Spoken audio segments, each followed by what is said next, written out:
Just in summary, I'm going to do a quick introduction to all of our speakers. Please feel free to add on afterwards if there's anything that I leave out. But right on the end, we've got Hannah O'Leary. I mean, these women really don't need much introduction, but for those who, for some chance, don't know who they are, Hannah is a leading expert in modern and contemporary African art, and she's the head of that department at Sotheby's in London.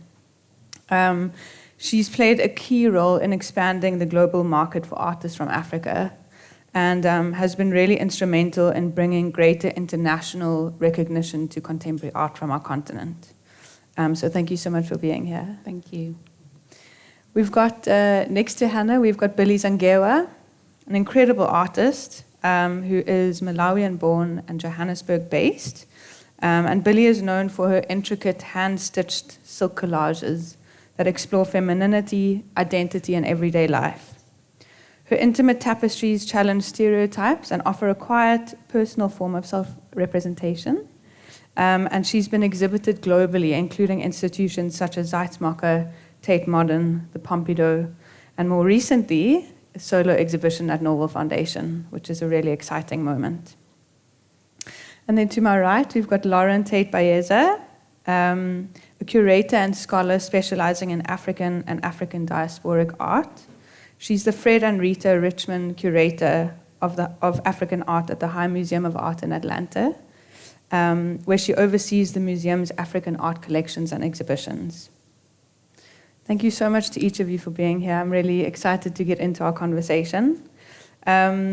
Before we do, I just want to provide a brief kind of history into contemporary African art and where we stand, because I think that's important in unpacking the impact that that can have on global narratives. So the history of art making in Africa is long and complex, and that's a whole discussion in itself.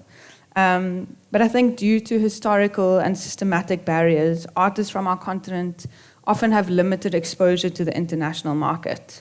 And recently, we've seen a very big surge in global recognition, I would say in the last 10 years or so. So today, we're kind of just going to unpack how this has contributed towards global narratives and how the art that's coming out of our continent is impacting that conversation. Just to add to that, it's obviously been very exciting to see so many new institutions opening over the last few years. You know, we've got Zeitmacher, we've got Norwell Foundation, we've got so many other educational centers and museums opening around the continent, and I think these all contribute towards this incredible rise in interest that we are seeing. So to start, Hannah, I'm going to start with you. I've got a few questions in this one question, if that's okay. But I think it would be great to kind of start by unpacking the term contemporary art from Africa. Maybe looking at also, for those who are maybe not sure, because I think it's always good to kind of, not everyone's from within the art industry, but to speak a bit about contemporary art with lowercase letters and contemporary art with capital letters. And then just to kind of speak into this perception of it being new and rising, which I think is interesting to kind of look at. And then following on from that, it would be interesting just to hear about how you've kind of carved out a space for artists from the continent and the diaspora, and how you've kind of, what impact you've seen in that on international audiences. Sorry, that's a huge question. Okay, I'll do my best. But thank you for that. I should just say from the off, you've given me a promotion. I'm not actually the head of modern and contemporary art at Sotheby's. I'm just focused on the African continent. Oh, sorry, on the signage. So just in case there was any confusion, it's fine. I wish I was. So yes, what is contemporary? I guess the phrase African art or contemporary African art is problematic. It's often one that we have to kind of address from the very beginning. You know, this is a huge continent, as you know, 54 countries, a huge diaspora beyond it. It's very hard to say that art in this country, the history of art in this country is closely related to what's happening in Egypt or Morocco or in Kenya. You know, it's kind of a phrase that we use because it is a continent that was overlooked by the art world, and we felt in the marketplace we needed a platform for artists from this continent, but we don't claim that it's one unified idea, whole idea. If that kind of addresses question number one, I hope it does. So it really was a case of, look, why did I go to university for 4 years studying history of art and never once touch on the African continent, not being able to mention any names of artists from the continent? I mean, it's crazy. This is 20% of the world's population live here. And like I say, this huge diaspora beyond it, which is also interested. And we have a relationship, or it would be a disservice to global art history to leave out this whole continent. There are all these ties between what's happening here and other parts of the world. We have artists constantly on the move, not just from Africa to Europe and from Africa to the Americas, but the other direction as well. We had a lot of artists who came here to Africa throughout the 20th century. And maybe that's kind of a way to move on to the second question, this idea of it being new.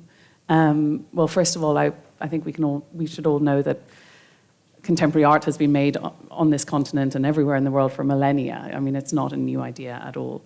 Certainly when I started my career about 20 years ago, people thought, I used to hear such ignorant responses. Oh, that's niche. I think, how can you call a continent niche? Or, oh, really, there's contemporary art in Africa now? And it used to make me so angry. The fact of the matter was that the creatives were here and the artists were here making from the year dot. There has been a market on the continent for a long, long time. Certainly in a country like this, we had auction houses. Sotheby's started in South Africa in the 1960s. It's not a new market. There is a new interest in the market. And what I did and what my colleagues did was provide an auction platform overseas to kind of bring an international audience to the market. But it would be a mistake and a disservice to say that it was a new concept. There have been buyers and collectors and people involved in contemporary art on the continent for a long, long time. And it's great that it's finally getting some recognition and some traction in the international market, but it's certainly not new. I cannot remember the final part of that question. My own personal involvement, or... Yes, kind of how you've created a space and the impact that you think that's had on international audiences. I just kind of alluded to it. So I guess this is the story of my career, because I was fresh out of university when I joined an auction house called Bonhams in London. And I had been studying in Australia, and I'd done some work with Sotheby's in Australia around contemporary Indigenous and Australian art. And therefore, when I got my job at Bonhams, I was the cataloger that was researching anything that wasn't Western, which I loved because I wanted to keep my learning in Australian art going, but it also opened my eyes and ears to Middle Eastern art, African art, Latin American art. For kind of a young graduate who hadn't quite worked out where their expertise was going to lie, it was a dream job. Within that context, we started selling, or South African art started selling very well. It was in the mid-2000s. The South African economy was booming. For you locally, the exchange rate was, I think, less than 8 rand to the pound. The rand had much more buying power. And in London, where I lived, we had a strong expat community. You also had these artworks that had been taken all over the world in the 20th century. And the next generation who had inherited these artworks, but were living in England or Canada or Australia or wherever, maybe weren't so invested in them, so we're quite happy to put them on the market. So we suddenly saw this kind of, we started with one South African sale in 2007. It was a huge success, and we never looked back. We started having South African sales twice a year. Then the Nigerians said, why are you having South African sales and not Nigerian sales, as the Nigerians are wont to do?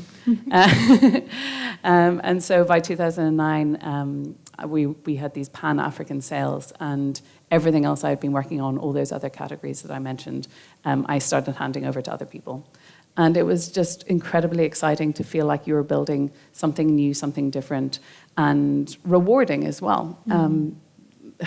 How often do you get to do something in the art world which is pioneering, especially at a big auction house like Sotheby's or Bonhams? If you're lucky to get foot in the door, but you're joining a big department and you're going through the ropes and you're doing what dozens of people have done before that and dozens of people will do after that. But to start something new within it and to build it from scratch it was really, really exciting and really collaborative. One of the reasons I love working in this field is that there are a number of pioneers who all kind of lean on each other and support each other, where the art world can be so competitive. So I think of people like, Lauren's nodding her head, but I'm thinking of people like B.C. Silva and Okwi Wezor and all these amazing, amazing giants who laid these foundations that allowed us to kind of walk in and lean on their research and also rely on their support. They were amazing mentors to get us to where we are today. Thank you so much. Lauren, I'm going to hop over to you. And I kind of want to look at obviously we've seen an increase in institutions and departments that are focused on art from Africa and the diaspora, not only locally, but internationally too. And I'd love to hear from you, kind of the impact that these institutions and initiatives have had, promoting, I think, often quite underdocumented modern African artists, and also kind of the research that takes place at these institutions. I know you you curated the exhibition of Bruce. I'm going to definitely not say that. Thank you so much. So I'd love to know how you kind of see these institutions and these initiatives and how they shape the perceptions of contemporary African art today. Sure. Hi, everyone. So much like what Hannah experienced, I started off studying art history and couldn't find anything that I thought was interesting about the continent. And so there was I think one course for to get the BA qualification that had Africa, whatever Oceania is, and Asia in one. It was one course, while there were dozens of other courses that got very specific and nuanced about the art of Europe and the art of America.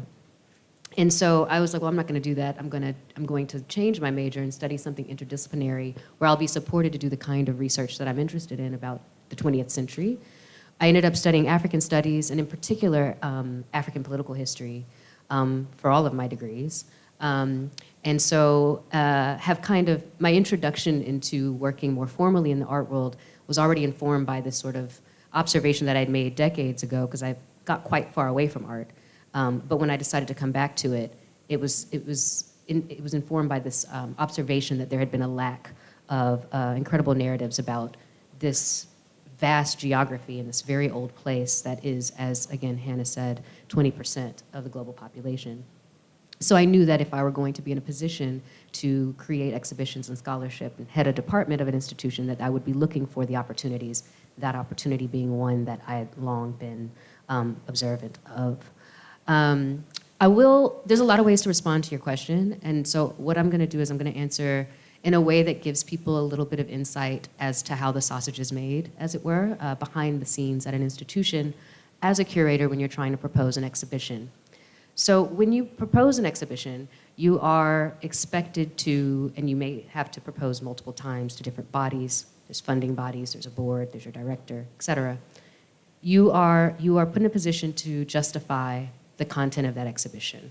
Why this exhibition? Why here? Why now? Why is this important? What other scholarship is there about this subject matter? What other institutions have shown this artist? Who's collecting this?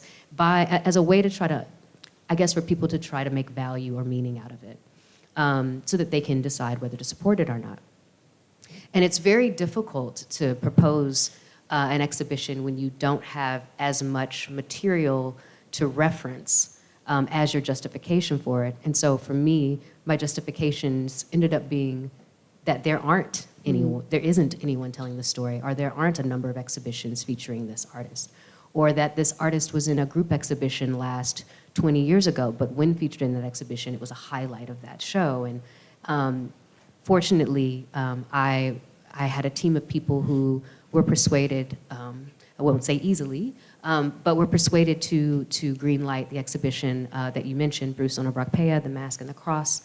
And what's really beautiful about getting those kinds of greenlit shows, other than the immediate outcome, which is that you have a show, it travels, people see the content of that show, they learn about an artist or an art school or new aesthetic values that they hadn't been exposed to. Those are all the immediate benefits. But the for me, what's even more important than that immediate benefit is that the next time someone has to propose an exhibition around these subjects, they get to point to that exhibition and say, this show was successful that the High did, or the Smithsonian did, or look at what happened at this auction house, which has been a part of my justifications. Sotheby's and Bonhams just sold this artist's work for X, Y, Z, and it helps people understand the value of it. So that has been one of the ways that I see proposing this type of material, again, especially 20th century and modernist African art, to be helpful towards the goal of making that more normal and less of the opportunity and less of the missing part of the story with respect to the 20th century and more broadly contemporary art. Secondarily, another outcome that was not my intention but is really incredible is what I found when proposing exhibitions, Bruce Onobrakpe and those to come, is that often the people that you're proposing these exhibitions to or these ideas to, books, et cetera, if they are enthusiasts of art in general, but especially in my experience, if they've been enthusiasts, lovers, scholars of, for instance, European modernism or American modernism, they're almost angry or insulted that they don't know what I'm talking about, because they understand intrinsically the value of having a more comprehensive understanding of making in the 60s and 70s. And this multi-directional influence that Hannah referenced is something that they immediately pick up on without me having to say that explicitly. They're like, oh, this artist that I love so much, that I know very much about from France, was in Ethiopia? I didn't know that, and this artist knew that artist. And it becomes obvious how absurd almost it is that these stories have been cut out because they were so intrinsic and interlinked with the stories that they know so well. And so they're excited about the opportunity to learn more about the things they already are committed to and love. Yeah. Thank you so much. So many incredible points there. And I think, your point of these exhibitions and, with Hannah and the auction prices being a reference point, I think that's so, so true. I know with Art School Africa, often when we are having to, ask for funding for the organization, we're always looking back at these different kind of facts and stats, and I think it plays a really big role in making it possible for other organizations to grow. Billie, I'm going to hop over to you. Firstly, congratulations on your first solo exhibition on African soil. Thank you. It's a really big moment. For those who haven't seen, I encourage you to go and see it. It was curated by Annalisa Manku, and it's at Norval Foundation. Billie, you've exhibited globally. I mean, it's incredible the institutions that you've showcased at. I would love to hear from you how your experience has been navigating Western art industries compared to how things work here. And how that's kind of shaped your practice, and also how you find, like, how is the audience engagement different to your work? I'm going to leave it at those two questions for now. I've got more. Hi everyone. I'd just like to start with a little correction. I've never shown at Zaitsumoka. I don't know why that's there. Sorry about that. However, I'm very proud of my show at the Norval Foundation. It's called Breeding Grounds. And it's a big source of pride for me, because especially as an African artist living and working in Africa and not having an African gallery, it was really important to me that I have a solo show here at home just to pay tribute to my beginnings. Because in fact, the fact that I get to now say, oh, I've got a solo show at the Frost in Miami, and now I have another solo show in Africa, it's really incredible. And I never dreamt that I could do it. And although I'm really proud of my show at the Frost, like this is the most important thing for me because, it's a family thing. This is a personal relationship with the people of my country, the people on my continent.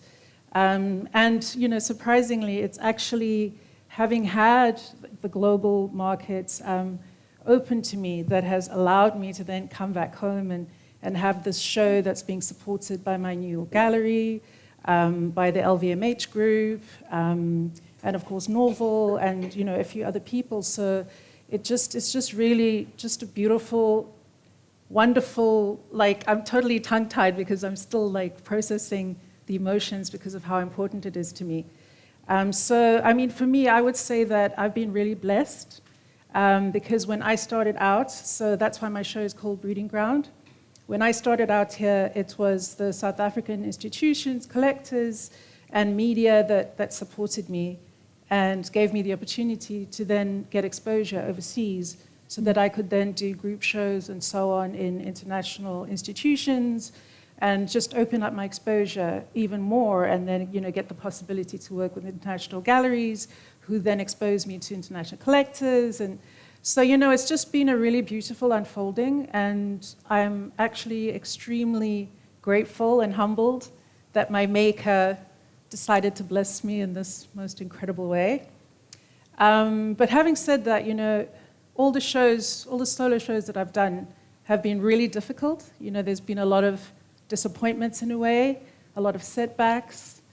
And it's just like every single time I'm just like, maybe this is not meant to be, because when it's meant to be, it just flows. So it's like, maybe I just have to be patient, it's not the right time. But actually, in retrospect, institutional solo shows are always difficult.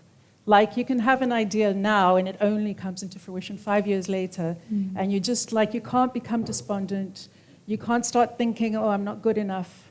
You just have to be patient and, to understand that there's going to be a configuration, an alignment, a constellation of different elements that will come together, and then, it'll all come into play. And that's what happened with the novel, because a few people left the novel, and it was like, oh, okay, so it's not going to happen. But then the next person, then you'll have conversations, and then it's like, okay, it's back on track, we still want to do your show. And then it's like, and then somebody leaves again, and then it's like, oh, okay, maybe that's another thing that's not meant to happen for me. So if I have to say that, again, I'm going to like stress this. It's a big deal for me to have a show here. It's a big deal. And that's the thing I'm going to remember the most.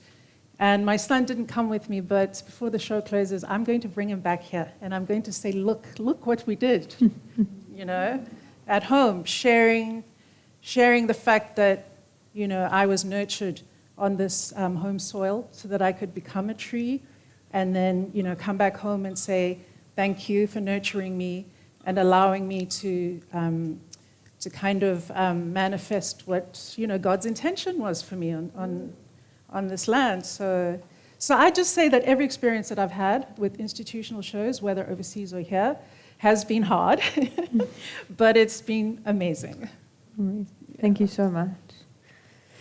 Hannah, I'd like to kind of look at the role of collectors, which obviously is a crucial part of the art industry. And I'd kind of like to look at local and international collectors and how they kind of contribute to the narrative of contemporary art from Africa.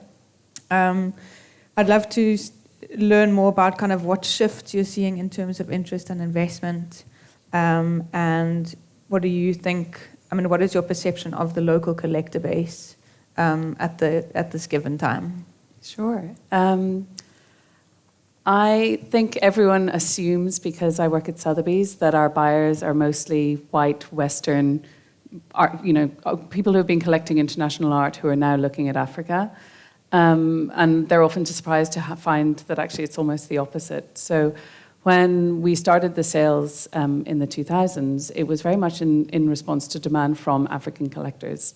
And when I moved from Bonhams to Sotheby's after 10 years and had those conversations with Sotheby's about why they wanted to start African sales, they said it was because they wanted to engage with African collectors, and they were being told by them, but you're not offering us the artists that we collect. So African artists or African collectors have always been the driver in what I do, and they've always been the focus in who I want to look after and what market I want to develop. I talked about the size of this continent and the talent on the continent, but there's also a continent of collectors, and it's the youngest continent in the world. Africa is going to be a dominant region in the future, And the wealth here is growing quickly. When Sotheby's, one of the reasons I loved Sotheby's jumping into this market is because they tend to be the first of the major auction houses to go into these new quote-unquote, or emerging markets. They were the first to go into Asian art back in the 1980s, for example. And now Asian and particularly Chinese buyers account for something like $1 in $5 spent at Sotheby's is spent by a Chinese buyer. And I actually feel quite confident that African collectors are going to be as important one day in within my lifetime.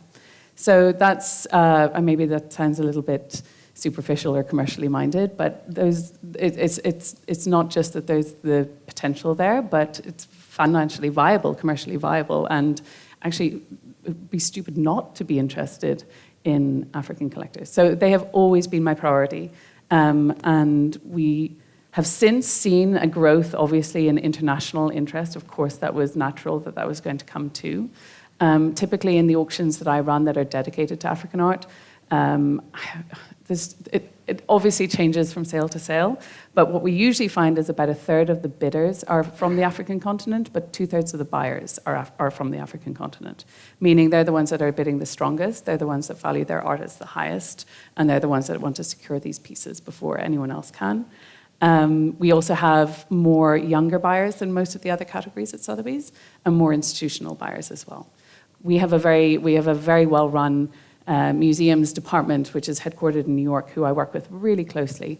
And every time I have a catch up with them, they say, all of our museums are only talking about Africa at the moment, which is so exciting because in a world where museum acquisitions are really being squeezed, it's one area where they are collecting, and it's still an area where a lot of museum quality pieces are available on the market or are in private hands. And for most other areas, you can't really say that. Most museum quality pieces are in museums and can never be sold again. So it's an amazing time to be buying. And you can still buy those museum quality pieces for, not always, but often they're under $50,000, $100,000. Again, you can't talk about many other areas of the art market where that's still a possibility. So it's frustrating because I'd like us to be a little further ahead in terms of pricing and valuation, but it is a really exciting time to be collecting. And yeah, that's the African collector has always been the driver of what I do.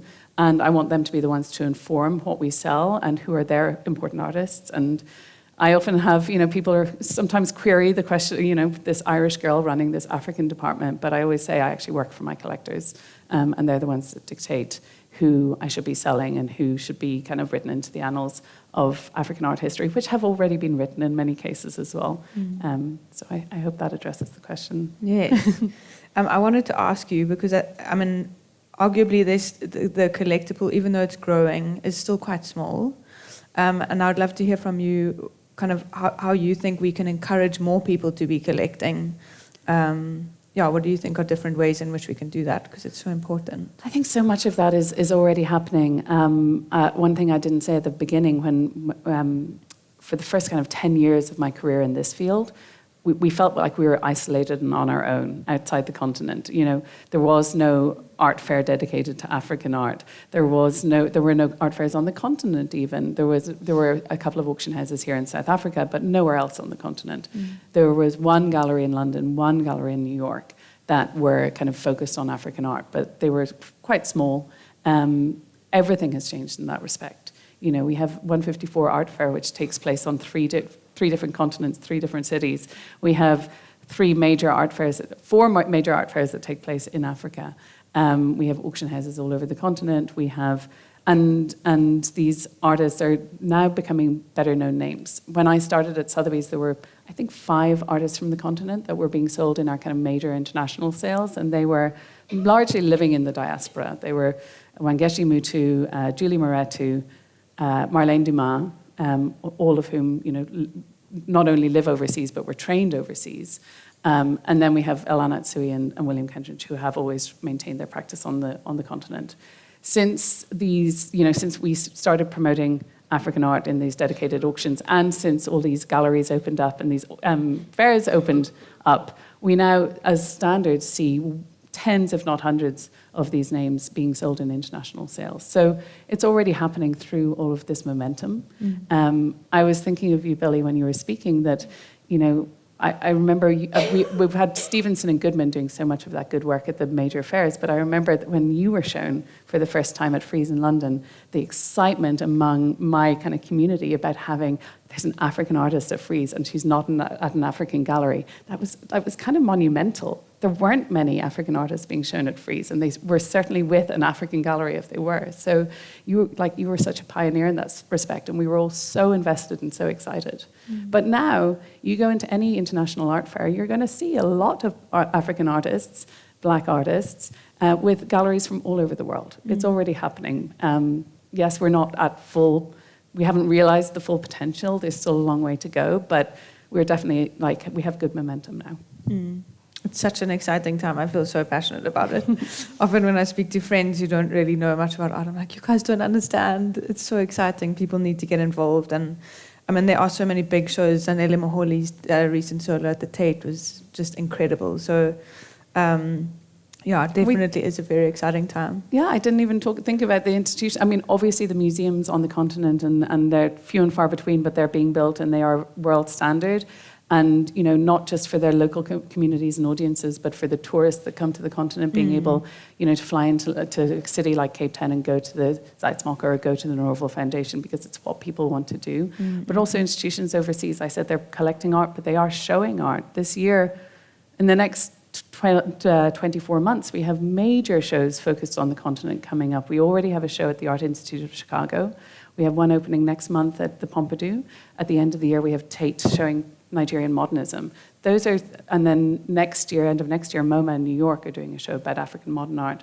Those are the 4 richest museums in the world, and they're all working on 20th century African art shows at the moment. It's remarkable. I never could have seen it coming in so quickly, so it's super exciting. Yeah, about time.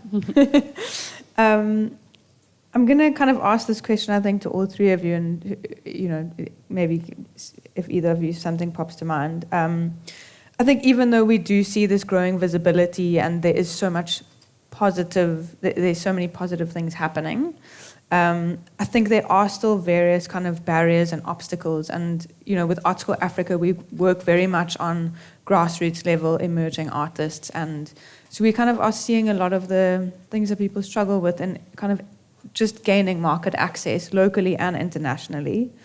So I'd love to hear from you 3, kind of how do you see, what do you see as the biggest barriers maybe within the infrastructure, or what do you think, what are things that you think we can kind of work on and improve on in order to get local artists more access into the market? That's a hard one. Oh, is it, must I? I think for me, it's a case of actually showing the artists, because, you know, people are traveling all the time. Like now in Cape Town during the art fair, there are people from all over the world. So if you have a show in your gallery space and they come and visit, that's already opening the doors. So I would say to be committed to actually showing the artists, first locally and get them exposure. And then I also think that it requires faith and a prayer as well on the part of the artist. Like, you really have to believe that somebody by accident is just going to go to the space where you're exhibiting.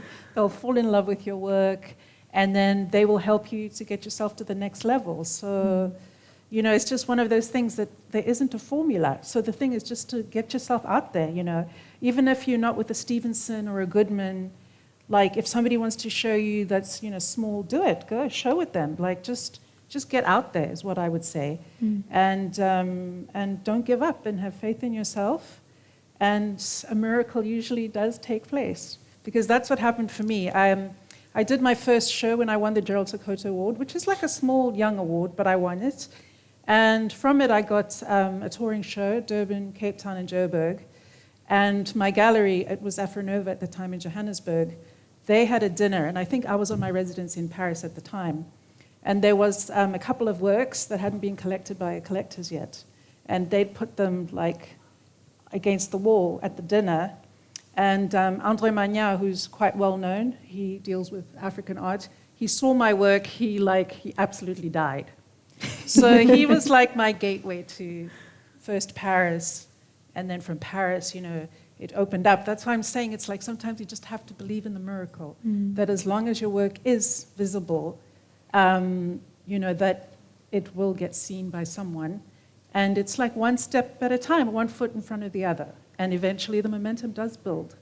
I like that you mentioned Andre Magnan, because quite a few artists, older than yourself, Billie, of the kind of older generation of artists, he was, if people didn't know, he was a curator at the Pompidou, and he came to the continent to work on the show called Magician de la Terre, and was finding these artists to bring into that show. And a lot of those artists credit him with really giving them great careers advice, not only just bringing them to the marketplace, but also one of the first talks I did at Sotheby's was with an artist called Romuald Hatsume, who lives in Benin, is from Benin Republic. And he told us this amazing story about Andre and how he was constantly encouraging him to make less work, but better work, and to charge more for the work, and just giving some very basic lessons about the marketplace, which Romuald, as almost a street artist at the time, just didn't have access to some of that knowledge that so many of us take for granted if we live in cities where there's a very developed art market. And I still often today, when I give a talk like this, I often find the room is full of artists looking for careers advice, which is where I'm here to talk about the market, because there's just some things that we take for granted that they're not aware of. And I'm always telling them the number one a piece of advice I give an artist is to focus on the practice. Just like keep getting better and keep being true to your practice. And if you can find a great business partner or a great dealer, then let them take care of the rest. But always prioritize what you're making first and foremost. I think your question was about the artist's access to the market, but the other part of it was the art ecosystem. I think the problem of the artist getting to the international market is often other problems in the ecosystem, not necessarily the artist and what they're doing. Yeah, thank you. And what I have to offer to that is, as I was listening to you, Billie, you were talking about your journey from winning a more modest prize to now, and I hope that artists distill that, merging young artists, distill that as a lesson in patience, because from my vantage point in the curatorial space, working for a major institution, often I'll meet, and it's great that they're this confident and energetic, but I'll meet an emerging artist who's ready for it. They're like, I want a solo show. And it's like, I don't even know your name yet. And so I think, and Hannah, you also echoed this a bit with respect to staying focused on your practice. Keep working it. It will happen for you. And if you really do want this to be your life, if you want to be in your 80s and 90s, like so many of these incredible artists that I get the pleasure to work with, and you're still making at that age, then don't worry about it. Like, just keeping loyal to your craft, keep getting better, keep engaging with it, and everything else will fall into place if you are disciplined.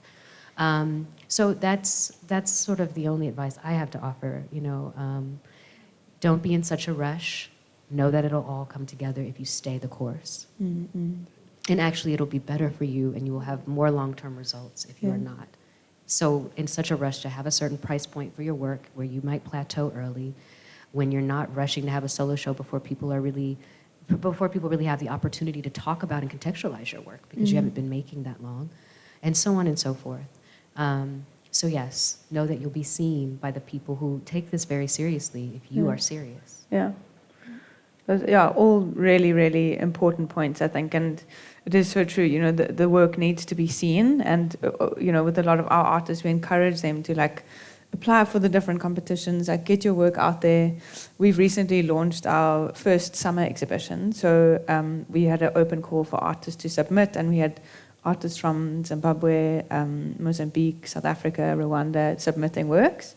A lot of them showcasing for the first time. And it went through a juried selection, and we've had a few galleries come and see the artists. I mean, they've never seen it before, and from there, things can roll. So I think there's also something to be said for, creating more spaces for people to show these works in maybe a slightly more informal setting. I think there's a lot of value in that as well. We've got 10 minutes left. I've got 2 questions that I'd love to quickly touch on. The first being, and I hope I'm going to word this correctly, but I think often there's the danger of international markets looking at art from Africa as a trend. it's exciting now, and I'd love to hear from the three of you as to how we can ensure that we are working towards having a sustained appreciation for art from Africa. I'd love to hear any insights that you guys have on that. I'm happy to go first. Perfect. Because we think about this all the time. I really hate when people. Sorry, I love your question, but it's a question I get all the time: is African art a trend? And I think, how can a continent of art be a trend? I mean, that Africa is here to stay. African artists are going to be around.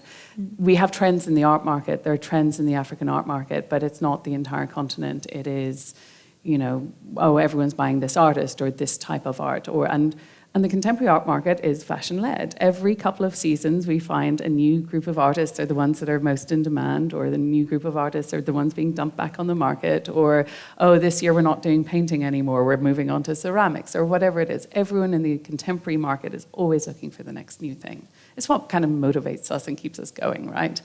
But to call the market a trend, or what I often get from the press is a bubble, I just don't think you can refer to the entire continent as a bubble. But again, it comes down to who's collecting and who's going to sustain this market. And that's, again, why I think it's so important that the collectors on the ground are the ones that are first and foremost supporting this market. If you rely totally on overseas buyers, and if those buyers are really only buying for investment, yes, they're going to move on to the next thing, and the next thing, and the next thing. We really need to have a sustainable market with people who are dedicated to it, and that's going to be led, I think, by African buyers. Yeah. I love that I don't have to care about the market. It's one of the reasons I work in a museum, because I can spotlight and put in a vitrine a work of art that on the market's $200 and tell you why it's actually priceless. And I can contextualize it with a narrative, and I can really explain to you what this work of art tells us about a time period and a group of people that would otherwise be forgotten or under-celebrated. And so my response to that question is I watch, in a way, the trend so that I can respond to it with things that are not the trend, so that we are together, again, presenting a comprehensive story about a people, a time, a history, a political moment through visual art. And I guess the work that you do is really important, showcasing the modern artists, and I think contextualizing also plays a really, really big role in that, so that people have a bigger understanding of where does the inspiration draw from, what are where's everything rooted at. I think is really really important in that as well. Billie, I'm not sure if you want to add anything. I think the only thing I have to add is that, life is a risk. It's risky. So you can be super hot today, and then tomorrow nobody cares what you're doing. So I just take each moment as it comes. So when it's good, I keep my nuts, and for the winter, so that if the winter should come, then it's fine. Then I can keep creating. Because the world doesn't determine, whether I create or not, or how excited I am about my work. So that's really the approach that I take. Wonderful. Okay, I'm cautious of the time, so I think that's going to be the end of my questions. I'm going to open up the floor to any questions if anyone has got. Yes, over there. Is it 2 questions? Perfect. Hello. Thank you to all of the panelists. Many of you are dear to my heart. My question actually was about the ecosystem and what we're doing as an ecosystem, and considering the impact of contemporary art on global narratives. I'm wondering, what do you think would be the pain points for sustainability in terms of actually supporting these conversations being able to move around? The reason I'm thinking about things like visa issues, artists being able to even show up for their work, right? I'm thinking about bursaries for students to be able to go to school. So because so much is predicated upon the moment of that when you've already arrived, right? But there's so much left in the delta of getting, from inception to getting there. And I think that there are many parts of the world that have unique challenges.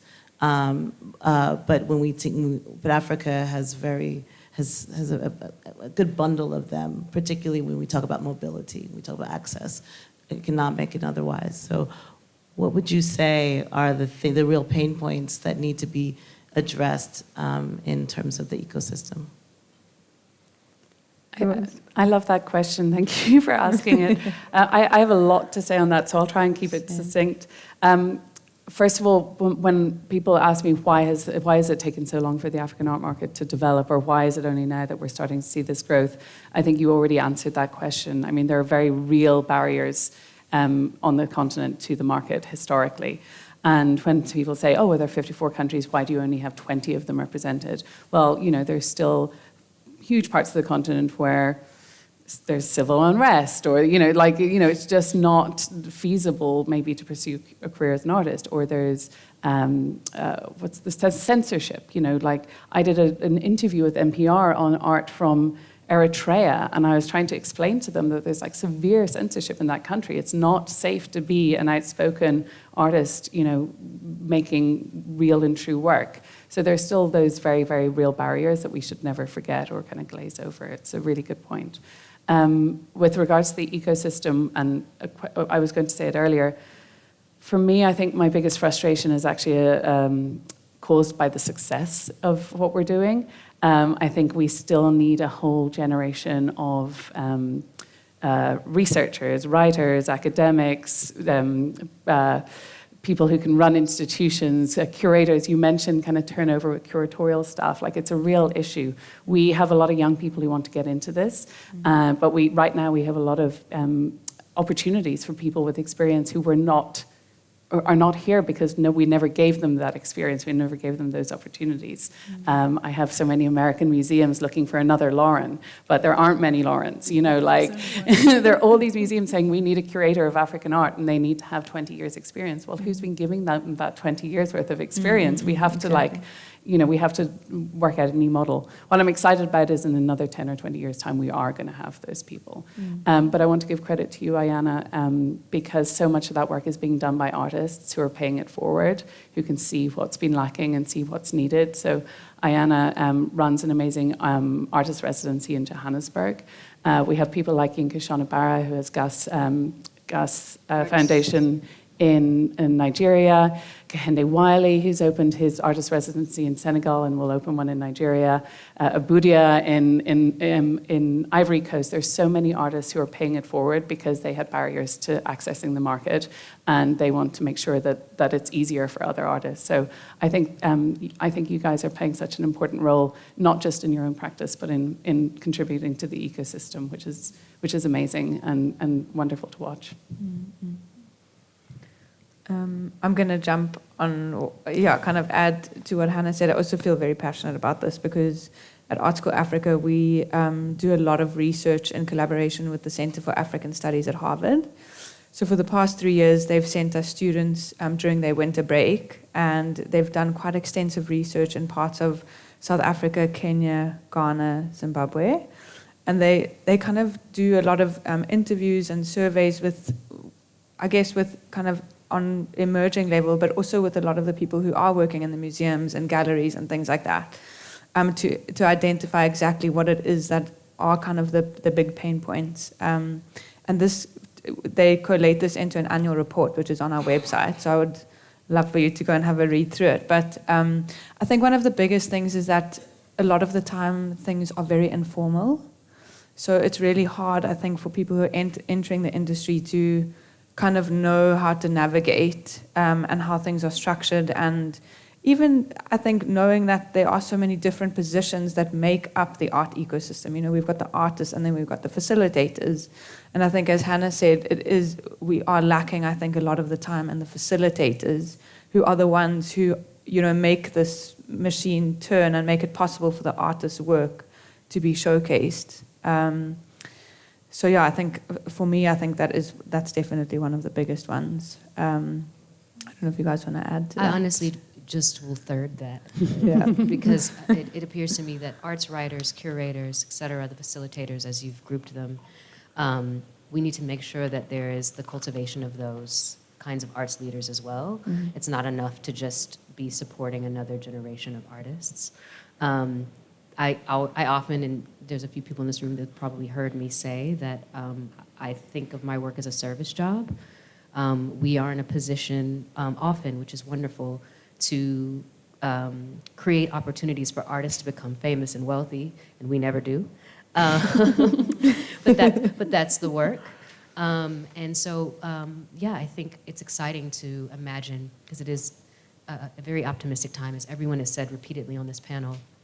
It's exciting to imagine very young artists, very young arts administrators, curators, and arts writers to be just beginning their careers, doggedly and not necessarily as smoothly as they would probably like. But it will eventually be that, and there'll be an entire infrastructure that will support the artist and so forth. So, Thank you. Well, I know that Annalisa is so super happy to have curated my show. So I do feel that, I'm also helping to nurture a younger generation of curators. And working with her has been a really beautiful experience for me as well. And I just really love, the elements that she brought in, like somebody of a younger generation and how she curates. So that collab was really great, and I'm actually really glad that I worked with somebody younger. Yeah. And we're both Black, African, South African women, so we stand next to each other, we hold each other up. Mm-hmm. And I think Annalisa is known for that also, to really champion the people that she works with, and she inspires so many people. Total rock star. We've got We've just got. Sorry, we had one in the front first, and then if we can hop over to you, if that's okay. Sorry. Thank you.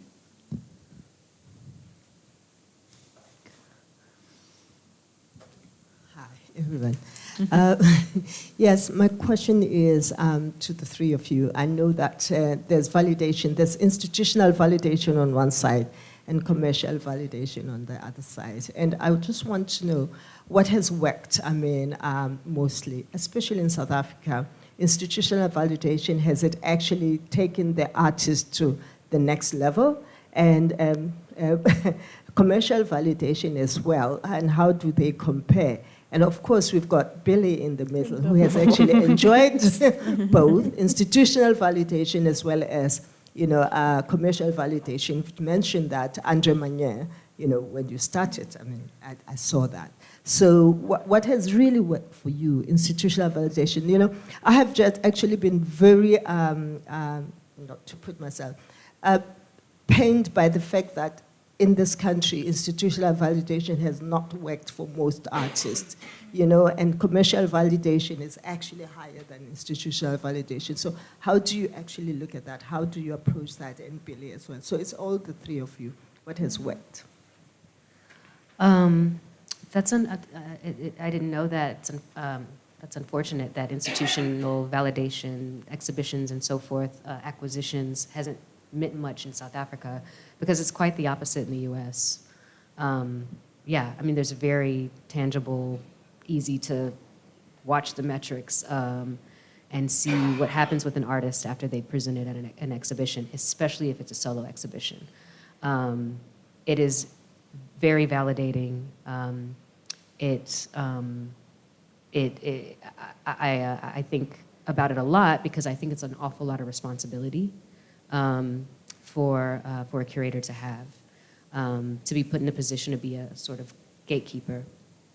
And in a sense, when we have the aforementioned process of having to justify why we want to present an exhibition, it's actually a really good opportunity for me to answer that question myself. Why am I presenting this particular story or this particular artist at this time with this relative power that I have? But apparently that is not true in every case. I'm not in Hannah's industry, so I'll let her answer, but it seems to me that it's a bit fickle, because markets are fickle. But if you have a catalog of your work from an exhibition at a major institution, that is forever. And that can be a very stabilizing thing for an artist, and something that they can constantly point to. I had this show at MoMA, I had this show at LACMA, I had this show at even smaller institutions. Some of the university museums in the United States have had incredible impacts on artists' careers, and reviving interest in artists that may have been forgotten, and so on and so forth. So I think the answer to that question is different, it sounds like, from region to region, country to country. Yeah, it's a great answer. I think especially in the United States, I find maybe in the UK it's somewhere in between the two, that a show doesn't always result in immediate kind of commercial success. I also think you just can't keep the two separate. Often, often the academics and the curators like to pretend they don't look at the market, but the market is often where these pieces are presented, especially in the African market at the moment. I think this is kind of what you're alluding to. We've got this, almost the commercial side of the ecosystem was way ahead of everything else, which is causing some of these problems. But yeah, that's where, I mean, the curators say they don't look at the market, but where are they finding the pieces? You know, it's really where most of the research and the exposure is happening right now. We certainly have to do so much of the primary research for our catalogs because there are very few reference books that we can use for so much of what we sell. But we obviously look at what curators are doing, especially the ones that we respect the most, and we look back through time at what curators that we respected in the past we're looking at as well. And we try and maybe kind of reposition them within the market too. Thank you. Yeah, I'm in the middle here. So I think for me, you know, with regards to auctions, as an artist, every time my work goes on auction, I feel very, very sad. I'm not going to lie. I'm just like, oh. But then, when you have a gallery that is like, okay, Billie's work is on auction, we will bid on behalf of our client. And then you find out, oh, you know, Billie, your work was on auction, we bought it for our good clients, and here is a percentage. Even though it's not actually possible for us South Africans to get commission from any auction sales. So I think if you have the luck to be well positioned with a gallery that's supportive, then this is not so problematic. Then you don't have to cry so much about your work being on auction. And you know, just in a broader way, I would say that the one hand washes the other, because a great institutional show can actually support your commercial, and a great gallery show can attract institutions to then ask you to show. So I'm appreciative of all the different components of this industry. I'm going to add a very small comment to that, which I hope is relevant. But I think also in South Africa, the galleries for a long time, I mean, you kind of look at the trajectory of the artist, and traditionally the kind of the museum and the institutions at the top. But I think because, you know, art museums is still fairly new here. I mean, only recently did we get Seitzmacher and Norval Foundation, if we look at contemporary art museums. Right. I guess maybe looking more at contemporary, showcasing contemporary art. But JAG is a mess. For sure. Yeah, I don't even know if my work still exists. My work is in their collection. I don't know if it's like, if it got waterlogged or like. So it's a bit of a shame, but I think it's more of like funding and admin and stuff, right? People not wanting to support our institutions because maybe they just don't see the value of art, right? So. Yeah. I'm going to quickly just go to the gentleman who was ready. Oh, do you want to add a comment? Sure. Is it Charlotte? Hello.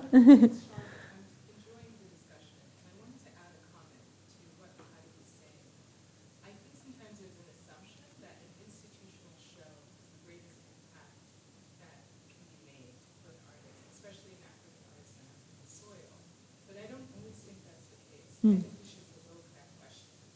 You know, Lauren, you spoke about Lucy Baeza. I grew up in Lagos. My mom was an art teacher, and she would invite Lucy into her classroom. And the students would go to his studio. Now, I know tons of students who never get access to the High Museum. And certainly if he was an artist being shown in a museum like that at my age, I probably would never have interacted with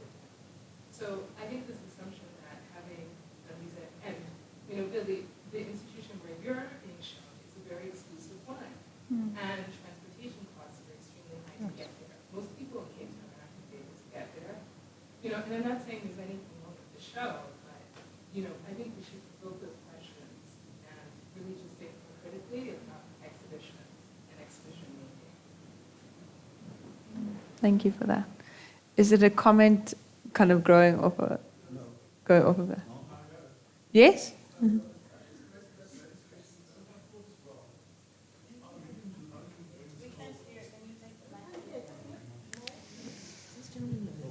Okay. Yeah. What? So I just want to check, gentlemen at the back, are you adding on top of the conversation or is it a separate question?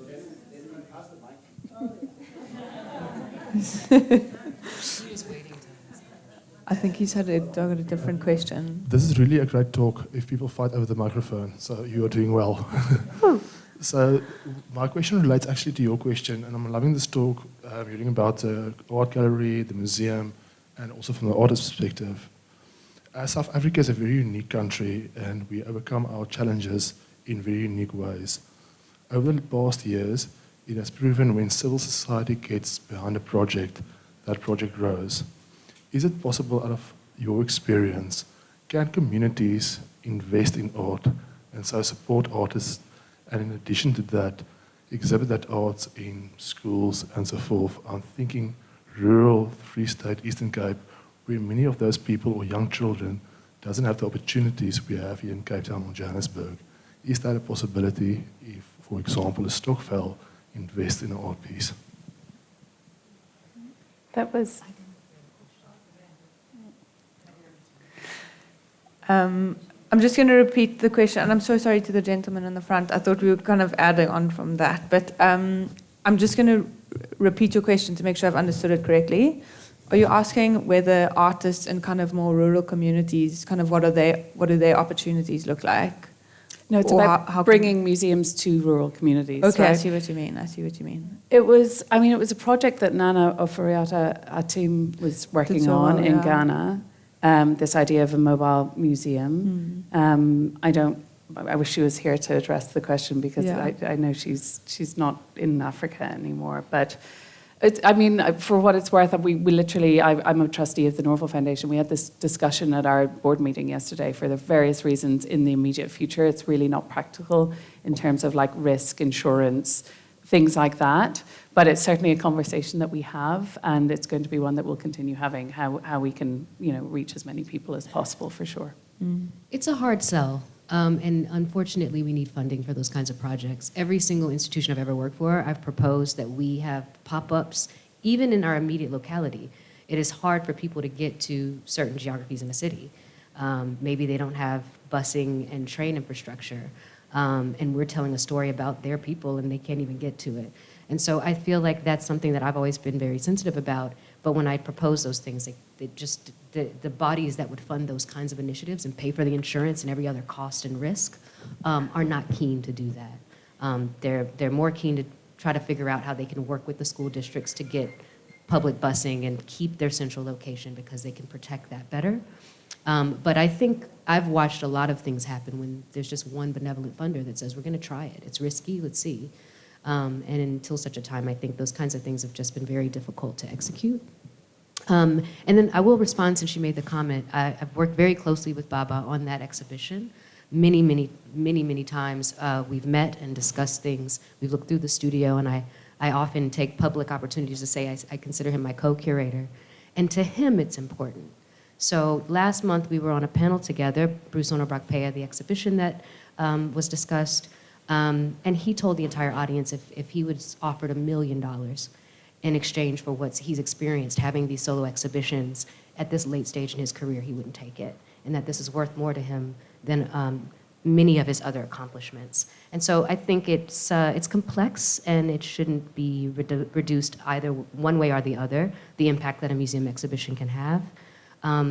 The current venue for that exhibition is in a place that is free, for people who can get to the institution to see it. So there is something to be said about the ability of a thoughtfully done and thoughtfully executed and thoughtfully considered locations for exhibitions with institutions and the impact they can have, not just for the artists themselves selfishly but also for the communities that get exposure to these narratives they never had access to before, and how that transforms the ways that they critically engage with things. And to me, I mentioned earlier that I come from political history, not art history. So for me, art is an entry point to thinking more critically about a people in general.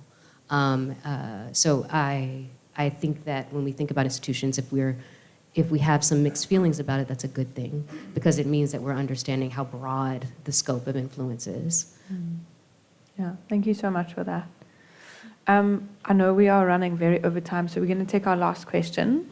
Finally, I'm so sorry. Okay, yeah, no problem. So thank you very much for a good and important conversation. My question is directed towards the title, actually, the word Africa, and the idea we have about African and African art. And it began, the conversation on the panel began by Hannah Wuleri reflecting on the idea of African art. And maybe it doesn't really make much sense because there's a lot of differences across the continent.